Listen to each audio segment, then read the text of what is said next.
Ese ibibazo ubaza umuntu mugihura bwa mbere si byo bituma guhuza n'abandi bantu bashya bikiri ingorabahizi kuri wowe? Ntibyaba byiza kwiga gutega amatwi mbere yo kubaza, tukamenya icyo kubaza tuzi aho tuva n'aho tujya? Hari amagambo ameze nk'ibuye riremereye ubaza ukamera nk'aho urijugunye mu mutima w'undi muntu, rigamukomeretsa agasiga igikomere, rimwe na rimwe ntunamenye ko wakimuteye. Ujya wibaza impamvu hari abantu muvugana bwa mbere bagahita bacika intege cyangwa bagatangira kugusubiza ku buryo bukarishye, atari uko wababwiye nabi ahubwo ari uko wababajije nabi. Ibyo ubaza umuntu bishobora kumubera isoko yo kukwiyumvamo cyangwa urucantege no gutinya kongera kukuganiriza. Wigeze utekereza ko hari ibintu umuntu atagomba kubaza mu biganiro bye bya mbere n'umuntu batari bamenyerana? Wigeze wumva umuntu agusabye nimero yawe ya telefone akakubwira ko ari kubw'amahirwe gusa, cyangwa se undi akakubwira ko yibaza impamvu utarashaka cyangwa niba warigeze gukundwa? Ibi ni byo twita amakosa atazwi. Ni amakosa akorwa mu buryo bw'ikinyabupfura, ariko bikaba bifite imizi mu kutamenya aho umuntu agomba kugarukira. Hari ibintu by'ingenzi umuntu akwiriye kwitondera mu biganiro bye by'ibanze. Icya mbere, kubaza umuntu ngo ufite imyaka ingahe cyangwa uzashaka ryari. Ibi ni ibibazo bireba ubuzima bwite bw'umuntu, bikaba binatera igitutu. Umuntu ashobora kuba afite impamvu zifatika zituma adashaka, cyangwa se afite ibikomere bishingiye ku buzima bwe bw'urukundo.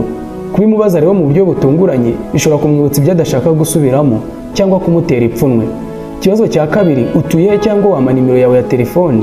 Ibi ni ibibazo byerekeye umutekano n'ubuzima bwite. Umuntu mushya aba atarakugirira icyizere gihagije ngo aguhishurire aho aba cyangwa se uburyo bworoshye bwo kumugeraho igihe ushakiye. Ibi bibazo rero bishobora gutuma yumva ubaye indorerezi cyangwa ushaka kumukurikirana, bityo agatangira kukugendera kure. Ikibazo cya gatatu, ufana nde muri politike cyangwa wemera iki ku bijyanye n'Imana? Ibi ni ibibazo bikurura impaka kandi bishobora gutandukanya abantu cyane.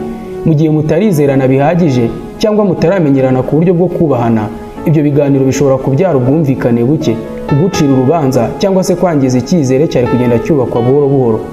Ikibazo cya kane, ujya urwara iki cyangwa ufite ikibazo ki ku mubiri? Ibi bibazo bijyanye n'amakuru y'ubuzima bwite bw'umuntu, kandi ashobora kuba afite uburwayi cyangwa igikomere cy'amateka y'ubuzima atifuza gusangiza buri wese.